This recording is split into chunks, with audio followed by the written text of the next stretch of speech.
Assalamualaikum warahmatullahi wabarakatuh. Selamat pagi anak-anak. Jumpa lagi dengan Ibu dalam pembelajaran tema. Hari ini kita akan mempelajari tema 1, subtema 3, lingkungan dan manfaatnya. Pembelajaran kedua.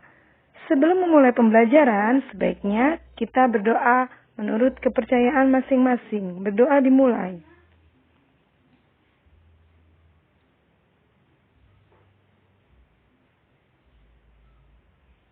Berdoa selesai. Semangat ya untuk menyimak video pembelajaran hari ini. Tujuan pembelajaran hari ini adalah dengan mengamati gambar, siswa mampu memahami kelainan tulang sebagai salah satu organ gerak manusia dengan peduli. Dengan membaca, siswa mampu mengolah informasi dari bacaan dan menentukan ide pokok dari setiap paragraf dengan tanggung jawab.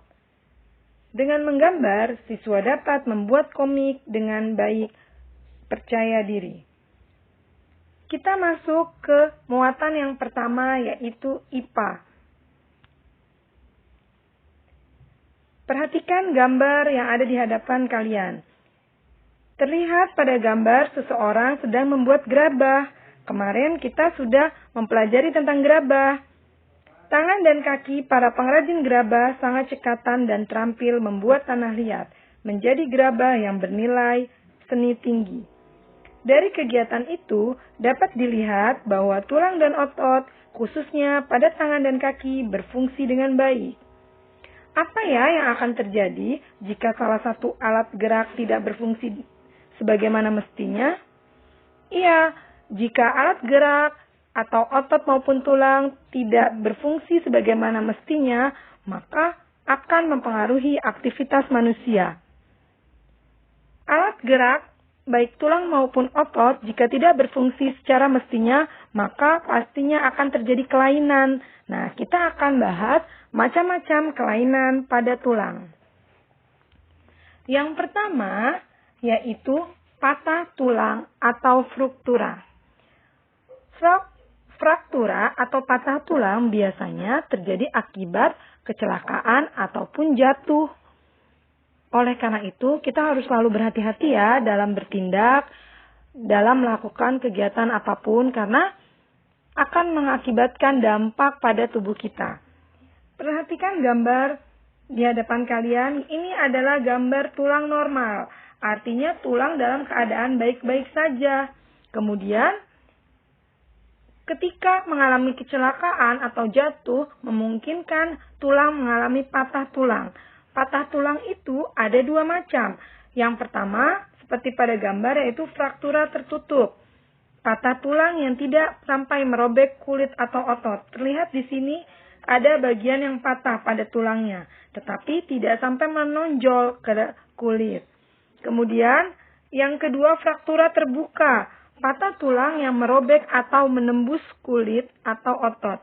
Bisa dilihat pada gambar bahwa tulang yang patah ini sampai menembus kulit atau otot dari seseorang. Jadi nanti akan terlihat keluar. Selanjutnya yang kedua, osteoporosis. Atau biasa kita mengenal dengan pengeroposan tulang. Mengapa tulang bisa mengeropos? Karena tubuh tidak mampu menyerap kalsium dengan baik. Selanjutnya, fisura atau retak tulang. Fisura atau retak tulang ini juga biasanya terjadi karena kecelakaan atau karena jatuh.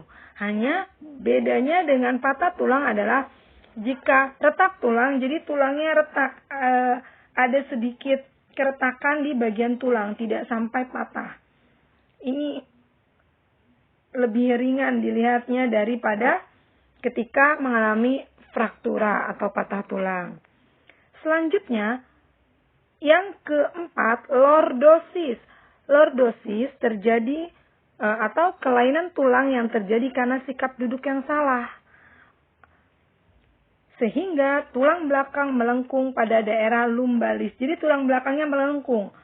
Sehingga kepalanya akan tertarik ke belakang. Tubuh akan seperti tertarik ke depan, atau kita bisa melihat jadi seperti ketika orang hamil ya, jadi agak ke depan bagian tubuhnya, itu disebut lordosis. Selanjutnya skeleosis. Skeleosis adalah kelainan tulang juga yang disebabkan oleh duduk yang salah. Tulang melengkung ke samping, membentuk huruf S. Bagian tubuh membentuk huruf S. Scoliosis, S bentuknya. Nanti diingat ya, bagaimana gambar-gambar dari kelainan tulang ini. Yang terakhir, kifosis. Kifosis juga kelainan tulang akibat salah duduk. Sehingga tulang belakang membengkok ke belakang. Jadi tulang belakang membengkok ke belakang. Biasanya terjadi karena siswa atau orang membaca atau menulis itu maju ke depan ya. Biasanya kita membungkuk. Nah itu disebut kifosis. Jadi kayak bungkuk, kayak aki-aki. Ingat aja ki. Oh aki. Kalau aki-aki gimana sih? Oh aki-aki itu bungkuk. Maka nanti gambarnya adalah orang yang agak bungkuk. Ini disebut kifosis. Ini kita telah mempelajari 6 macam kelainan pada tulang. Nanti silakan dipahami dengan baik. Selanjutnya, muatan bahasa Indonesia menentukan ide pokok. Kalian bisa baca pada buku kalian halaman 137, posisi dan sikap duduk yang benar dan sehat. Kita akan bahas 3 paragraf. Paragraf yang pertama. Ingat ya, bahwa awal kalimat pada paragraf adalah huruf kapital. Kemudian, paragraf agak menjorok ke dalam. Kita baca, kadang saya merasa heran dengan Pak John yang sering mengeluh punggungnya nyeri dan pegal. Padahal setahu saya, Pak John tidak pernah bekerja berat. Jabatan di kantornya pun cukup tinggi. Sebagai manajer pemasaran, Pak John sering menghabiskan waktu kerjanya dengan duduk. Apa ide pokok paragraf pertama? Ide pokok paragraf pertama terdapat pada kalimat pertama, yaitu Pak John sering mengeluh punggungnya nyeri dan pegal. Ya, bisa dipahami ya. Selanjutnya, paragraf kedua. Paragraf kedua juga dimulai dengan kata-kata atau kalimat yang agak menjorok ke dalam. Pada suatu sore, Pak John mengeluh lagi tentang sakitnya. Bu Catherine, kenapa ya punggung saya sering pegal dan nyeri? Setiap kali duduk di kursi, saya merasa tidak nyaman. Badan saya sering pegal dan nyeri. Tidak hanya di punggung saja, namun juga di bahu dan leher. Apa mungkin karena posisi duduk saya yang tidak benar ya? Kata Pak John, keluhan ini sebenarnya juga banyak dialami oleh para eksekutif dan pekerja kantoran. Apa ide pokok paragraf kedua ini? Bisa dilihat bahwa ide pokok paragraf kedua terdapat pada kalimat pertama, yaitu Pak John mengeluh lagi tentang sakitnya. Selanjutnya, paragraf ketiga. Berbagai posisi tubuh yang tidak tepat dapat mengakibatkan otot-otot tertentu bekerja secara lebih. Misalnya, pada saat duduk menulis, bekerja di depan komputer dengan posisi duduk yang tidak tepat, kebiasaan menelpon dengan menjepit telepon di antara kuping dan bahu. Hal-hal semacam inilah yang mengakibatkan munculnya keluhan-keluhan seperti yang dialami oleh Pak John. Ya, ide pokok paragraf ketiga juga berada di kalimat pertama, yaitu berbagai posisi tubuh yang tidak tepat mengakibatkan otot-otot tertentu bekerja secara lebih. Ya, untuk selanjutnya bisa kalian cari ide pokok dari paragraf keempat sampai dengan ke-9. Ya, semoga kalian dapat memahami bagaimana mencari atau menentukan ide pokok pada suatu bacaan. Bacalah dengan teliti suatu bacaan sehingga kalian dapat menentukan ide pokoknya. Muatan yang ketiga yaitu SBDP. SBDP kita akan mempelajari tentang komik. Kemarin kita sudah sedikit membahas tentang cerita ilustrasi atau gambar ilustrasi yaitu komik. Kamu telah membaca bacaan di atas bukan? Tadi ya bacaan yang berjudul posisi yang benar ya. Kalian membaca posisi dan sikap duduk yang benar dan sehat. Setelah kalian baca, tentunya kalian sudah memahami isinya, bukan? Bacaan tersebut akan lebih menarik jika dibuat dalam bentuk komik. Apa itu komik?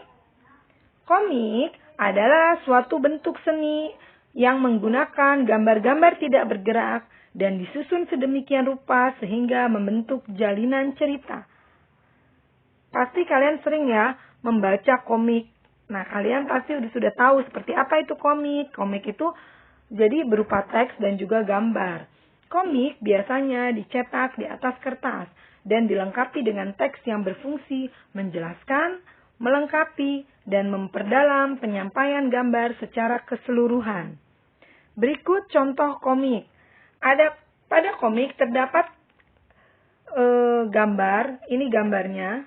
Kemudian terdapat teks, dan teksnya itu biasanya disajikan dalam bentuk gelembung yang diserasikan dengan gambar. Jadi komik seperti ini, ada gambar dan dilengkapi oleh teks. Teksnya itu dalam bentuk gelembung, seperti pikirannya atau ucapannya, jadi dibentuk agar lebih menarik.